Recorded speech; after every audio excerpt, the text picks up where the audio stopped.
So after that was on the first operation was done when the boy was 2 days old. That was on 10th August 2006. The follow-up surgery, which they call it SAP, that is the making of the anus, was done on January 2007 at Kenyatta, but through Memorial. And it went well, and we could go to clinic every now and again. They were checking on it, inserting some apparatus to see if it is growing and would be suited for the purpose. Then on around 31st July 2008, also in Memorial, but in Kenyatta, they did what we call colostomy reversal, where now the colostomy, the rectum which was on the side was now being married to the new anus. So it was at this point that when the kid left the theater and had to be returned to the ward, the kid apparently stepped on the catheter just when the anesthesia was wearing off. So mtoto ni mtoto, yeah, I just kicked his legs, and that's how the problem started. Unfortunately, whether nothing could be done or what, the doctor was not there. He was called, it took 2 days to turn up. Mtoto alilia hiyo usiku, kumbe alikuwa anajisikia kukojoa lakini hakukuwa na njia.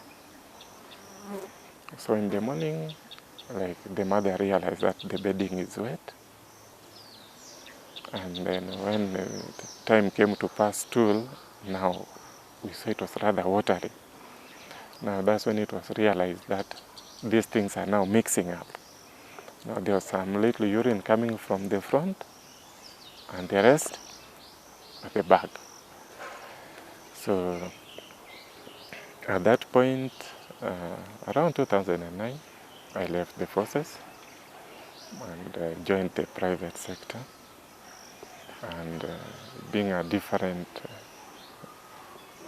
development altogether, you no longer have that insurance, and the kid is not yet treated.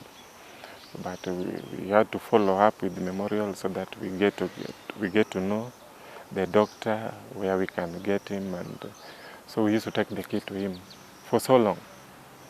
But now he could not give us something clear, what is supposed to be done, how to do it, and mainly because of the financial part of it, because even if he told you, apparently how will you pay for it? And it is very costly.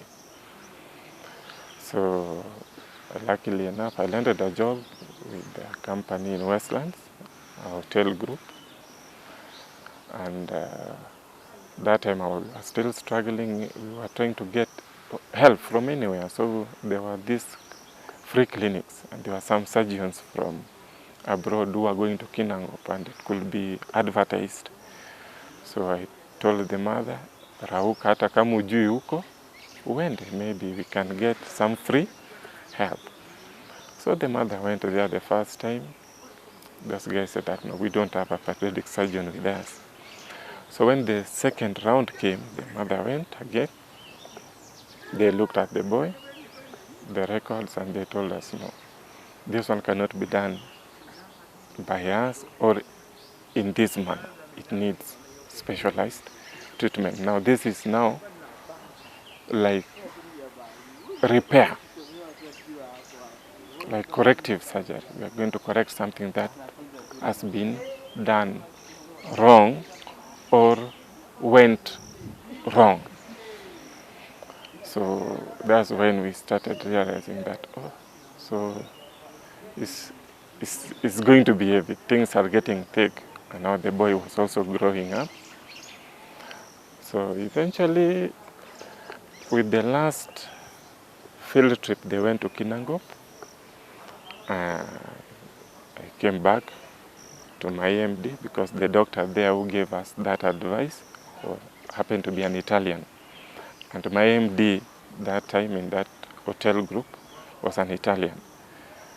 So he told me it is going to be very costly. You need to look for money. So I had now to come out bila kuogopa. So I went to the MD one day and told him, this is the problem I have, and there's a doctor here. Doctor, so where is this doctor? I told him he's a volunteer from Italy, but he's in the country for a short while. So he gave the doctor a call. They talked, they're Italian. And that's when the doctor told us, okay, let's see what can be done. And he sent us to the Aga Khan hospital. So at the Aga Khan, we went with all the patriotic doctors there at that time.